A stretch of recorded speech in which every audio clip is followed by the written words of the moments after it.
Hallelujah, praise the Lord. ஆண்டவராகிய இயேசு கிறிஸ்து நாமத்தினாலே உங்களை வாழ்த்துகிறேன். கர்த்தர் உங்களை ஆசீர்வதிப்பாரா. இன்றைய நாள் மேய்ப்பனின் சத்தம் சங்கீதத்தின் புஸ்தகம் 37ஆம் அதிகாரம் 21ஆம் வசனம். துன்மார்க்கன் கடன் வாங்கி செலுத்தாமற் போகிறான், நீதிமானோ இறங்கி கொடுக்கிறான். அவரால் ஆசீர்வதிக்கப்பட்டவர்கள் பூமியை சுதந்திரித்துக் கொள்வார்கள், அவரால் சபிக்கப்பட்டவர்களோ அறுப்புண்டு போவார்கள். அல்லேலூயா.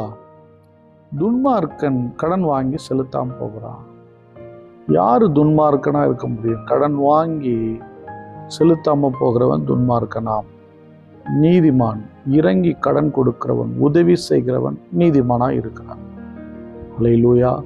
எனக்கு அன்பானவர்களே, சில பேர் ரட்சிக்கப்பட்ட பிள்ளைகள் கூட கடன் வாங்கிட்டு கொடுக்காம ஏமாத்துறதும் பித்தலாட்டம் பண்றதும் இப்படி பண்றவங்க இருக்கிறாங்க. உங்களால கொடுக்க முடியலன்னா அவங்கக்கிட்ட தயவு கேட்டு என்னால் முடியல எக்ஸ்கியூஸ் பண்ணி பேசுங்க. ஆனால் அது கொடுக்கவே கூடாது, அதை ஏமாத்திடணும், அதை இது பண்ணிடணுன்ற எண்ணத்துக்கு வரக்கூடாது.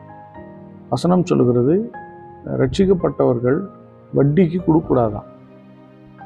நீங்கள் சங்கீதம் 15ஆம் அதிகாரத்தில் ரொம்ப அழகாக சொல்லுங்க.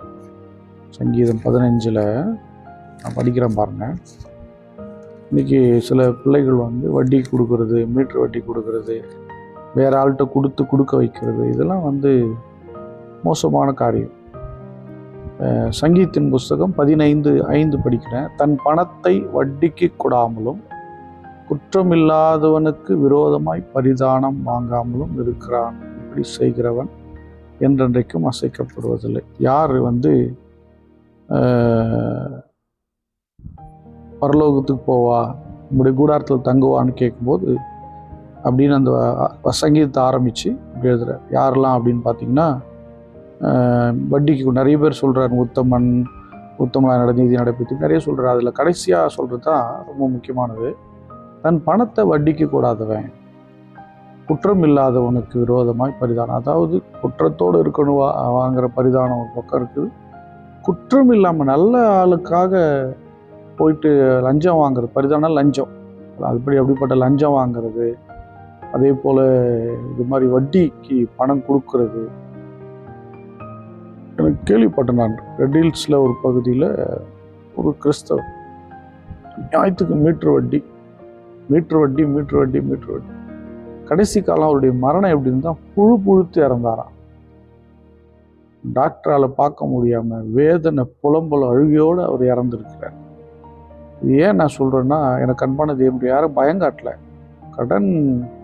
கடன் வாங்கி செலுத்தாமல் போகக்கூடாது, வட்டிக்கு கொடுக்கறது, அடுத்தவங்களை கசக்கி புழிஞ்சு இது பண்ணுறது, இதெல்லாம் தேவனுடைய பிள்ளைகளுக்கு நல்லதில்லை. அதெல்லாம் சாபங்கள். அதெல்லாம் குடும்பத்தில் அந்த சாபம் என்ன பண்ணும், சுற்றிக்கிட்டே இருக்கும். நீதிமான் இறங்கி கொடுக்குறான், அவரால் ஆசீர்வதிக்கப்பட்ட பூமியை சுதந்திரிப்பாங்க, அவரால் சபிக்கப்பட்டவங்க அறுப்புண்டு போவாங்க.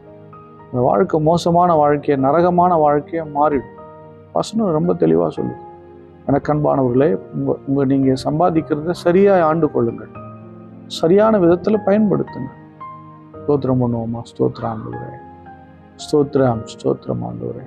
துன்மார்க்கன் கடன் வாங்கி செலுத்தாம நீதிமான் இறங்கி கடன் கொடுக்குறான், உதவி செய்கிறான். இப்படிப்பட்ட உதவி செய்கிற குணமுடையவங்களாம் நம்முடைய பிள்ளைகள் இருக்கட்டும். கர்த்தாவே ஸ்தோத்திரம். அப்பா, அன்பின் பிதாவே ஸ்தோத்திரம். பிள்ளைகளை ஆசீர்வதிங்க. நம்முடைய பிள்ளைகள் ஒரு கடன் வாங்கக்கூடிய ஒரு நிலை ஏற்படாமபடி பார்த்துக்கொள்ளுங்க. ஸ்தோத்திரம். ஆண்டவரே, நீயோ கடன் வாங்காதிருப்பாய், கடன் கொடுப்பாய் என்று சொன்ன வசனத்தை நினைக்கிறோம். கடன் பாரங்கள், கடன் பிரச்சனைகள் எங்களை விட்டு, எங்கள் பிள்ளைகளை விட்டு நீங்குவதாக. கடன் சுமைகளிலிருந்து, வட்டி கடன், ஆண்டவரே, பேங்க் லோன் கமிட்மெண்ட், இவைகளும் நம்முடைய பிள்ளைகள் வெளியே வருவார்களாக. தண்டல், இப்படிப்பட்ட கடன் பாரங்களை சிக்கி இருக்கிற பிள்ளைகள் விடுதலை அடைவார்களாக. இந்த கரத்தில் ஒப்புக் கொடுக்கிறேன். இயேசு கிறிஸ்துவின் நாமத்தால் ஜெபிக்கிறேன், ஜீவனுள்ள நல்ல பிதாவே. ஆமென். God bless you. Bye bye.